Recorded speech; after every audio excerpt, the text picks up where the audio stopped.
Assalamualaikum warahmatullahi wabarakatuh. Pada video kali ini saya akan membahas mengenai sistem pencernaan pada rusa. Video ini merupakan tugas dari mata kuliah Struktur dan Perkembangan Hewan 2. Sebelumnya, perkenalkan nama saya Irma dengan NIM H0321324 dari kelas Pendidikan Biologi E. Nah, kita masuk ke pembahasan awal, yaitu mengenai deskripsi umum hewan rusa. Rusa atau sambar atau menjangan atau dalam bahasa Inggris yaitu deer adalah hewan mamalia pemamal biak atau ruminan yang termasuk famili Cervidae. Salah satu ciri khas rusa adalah adanya antler atau rongga dan bukan tanduk yang menggunakan pertumbuhan tulang yang berkembang setiap tahun atau biasanya pada musim panas, terutama pada rusa jantan, walaupun ada beberapa pengecualian.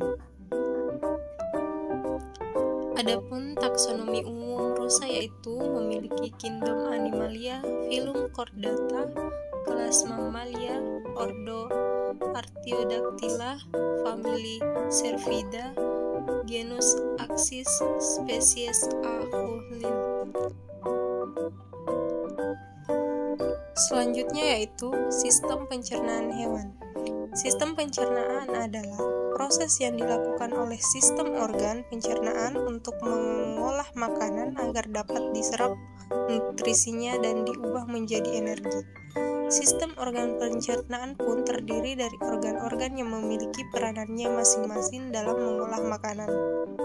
Sistem pencernaan merupakan serangkaian jaringan organ yang memiliki fungsi untuk mencerna makanan. Makanan-makanan tersebut akan diproses secara mekanik ataupun secara kimia. Pencernaan secara mekanik yaitu pencernaan yang terjadi di dalam lambung yang melibatkan gerakan fisik dalam tubuh.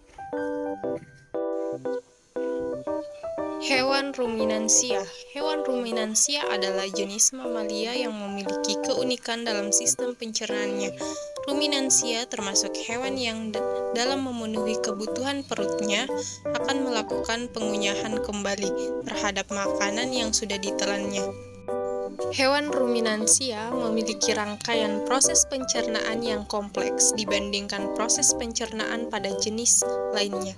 Berbeda dengan hewan non-ruminansia atau unggas yang hanya memiliki pencernaan monogastrik atau perut tunggal. Rusa merupakan salah satu hewan ruminansia. Adapun sistem pencernaan pada rusa sebagai hewan ruminansia yang pertama yaitu memiliki rongga mulut atau cavium oris, kedua esofagus atau kerongkongan, ketiga lambung, keempat usus, dan yang terakhir yaitu anus. Rongga mulut. Pada rongga mulut berfungsi sebagai tempat masuknya makanan dan dimulainya proses pencernaan.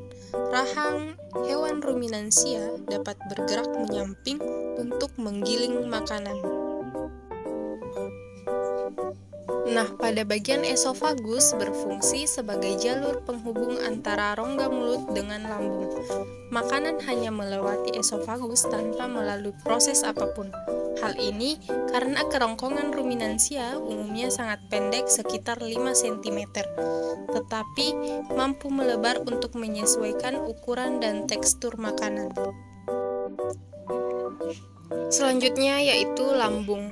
Makanan yang telah melewati esofagus kemudian akan menuju lambung. Proses pencernaan pada lambung yang pertama untuk menampung makanan sementara sebelum dikeluarkan kembali. Selain itu, lambung berfungsi dalam proses pembusukan makanan dan menghasilkan enzim selulase yang dapat mengurai selulosa. Berikut ini adalah bagian-bagian lambung hewan ruminansia. Yang pertama yaitu rumen atau perut besar. Nah, tempat penyimpanan sementara makanan yang sudah ditelan dan membantu menguraikan makanan. Yang kedua yaitu retikulum atau perut jala. Berfungsi sebagai tempat mencampur makanan hingga menjadi gumpalan-gumpalan kasar atau bolus. Setelah itu, makanan akan didorong kembali ke rongga mulut untuk dimamah yang kedua hingga teksturnya lebih halus. Yang ketiga yaitu omasum atau perut buku. Fungsi dari organ ini yaitu membantu proses penghalusan makanan secara kimiawi yang dibantu oleh kelenjar enzim dan mengurai kadar air. Dan yang terakhir yaitu abomasum atau perut masam. Berfungsi sebagai untuk mencerna gumpalan makanan melalui enzim dan asam klorida dan sebagai desinfektan bagi bakteri jahat yang masuk bersama makanan. Pada usus halus berfungsi menyerap sari-sari makanan yang telah diproses di dalam lambung. Sari-sari makanan yang diserap kemudian diedarkan ke seluruh tubuh dan diubah menjadi energi.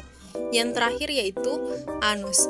Setelah sari-sari makanan diserap oleh usus halus, sisa proses penyerapan akan dibawa menuju anus. Sisa ampas makanan tersebut akan dikeluarkan melalui anus.